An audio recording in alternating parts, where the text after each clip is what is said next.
La arquitectura es un reflejo de la forma de pensar, tanto de las personas como de las épocas históricas. Por esto, es importante preservar dichas expresiones del pensamiento, por lo cual, la Ley Federal sobre Monumentos y Zonas Arqueológicas, Artísticas e Históricas, por determinación de esta ley, son monumentos históricos los inmuebles construidos en los siglos XVI al XIX.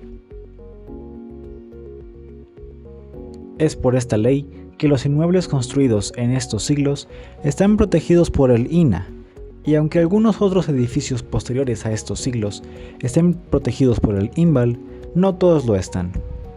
Es esta deficiencia la que permite que las obras arquitectónicas relevantes del siglo XX hasta el presente puedan llegar a ser demolidas, lo cual es equivalente a borrar el legado, la memoria y la forma de pensar de esos arquitectos. Es por eso que el objetivo de nuestra investigación es la de conocer cuál es el pensamiento del arquitecto Héctor Manuel Villanueva, también conocido como Eka, y cómo él se expresa en sus obras.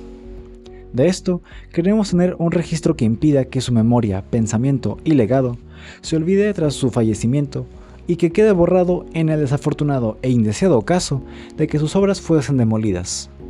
Para comenzar escribiendo el pensamiento del arquitecto Eka, tenemos que comprender sus conceptos de arquitectura y arquitecto. Finalmente la arquitectura es como el testigo de la historia.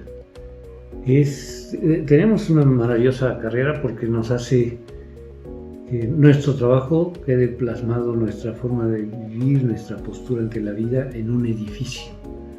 ¿Qué es para mí la arquitectura? Es la que me da la posibilidad de dejar huella en esta tierra. Un arquitecto para mí es un intérprete. Un intérprete es el que domina un lenguaje. Entonces, el lenguaje de la necesidad espacial. Después, le preguntamos cuál es el movimiento arquitectónico que más ha influido en él, y nos contestó lo siguiente. El movimiento moderno. La arquitectura antes del movimiento moderno se enseñaba como recetas de cocina. Yo firmo con un cuadrito rojo. Sé como Frank Lloyd Wright. O sea, porque yo me considero que soy hijo de Frank Lloyd Wright. Mi arquitectura no tiene nada que ver con Frank Lloyd Wright, pero su pensamiento sí. Una de las cosas que aprendí es que no debo de copiar.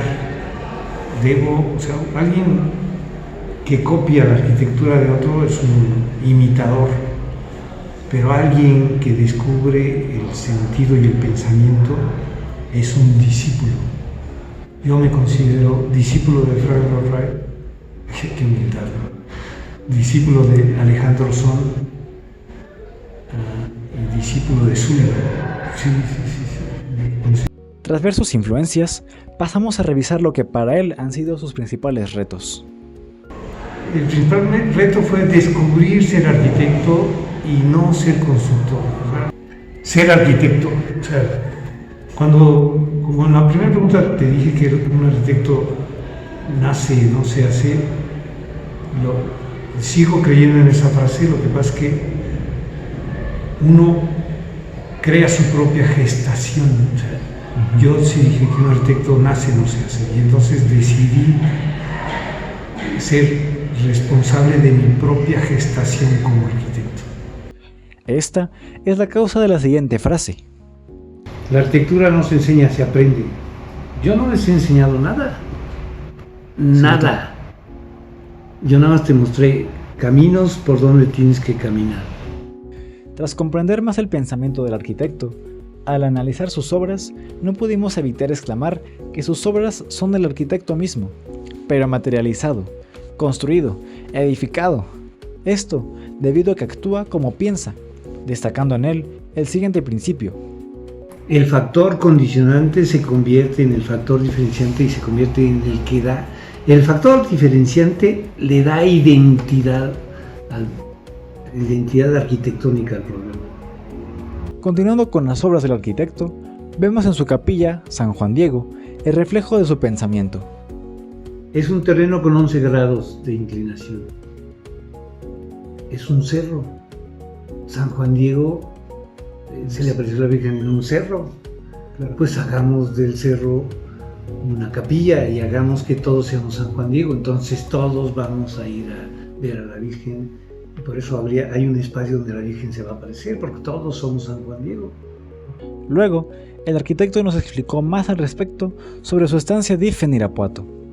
Y entonces analizas el terreno, vas al terreno, lo analizas y ves que es una forma triangular, y hay cosas que se van dando, o sea, el terreno la propuesta tenía que ser triangular porque el terreno era triangular, la estructura tenía que tener elementos triangulares porque el terreno era triangular. Entonces hay factores condicionantes, como es un terreno triangular, que se convierten en el factor diferenciante. En lugar que sea un factor que te condiciona y que te constriñe tu capacidad de poder crear, lo conviertes en un factor diferenciante para que sea el elemento que lo identifique, que lo diferencie, que sea único. Es así como llegamos a entender más el pensamiento del arquitecto Eka. Es un arquitecto influenciado por la corriente y los arquitectos modernos, donde no hay que ser imitador, sino ser uno mismo. Es un arquitecto que se enorgullece de ser un buen egoísta, mientras afirma que todo tiene que nacer de nosotros mismos, generando así una arquitectura propia, convirtiendo los factores condicionantes en factores diferenciales, y donde su pensamiento se ve claramente reflejado en sus obras, puesto que él actúa como piensa. De la presente investigación se sacaron muchos frutos, pues se conoció el pensamiento del arquitecto. Además, nos sentimos profundamente agradecidos con el arquitecto Eka por su disponibilidad y su gran apoyo a la causa de la investigación. La presente investigación nos deja una gran satisfacción debido a que resultó muy provechosa para la formación como arquitectos.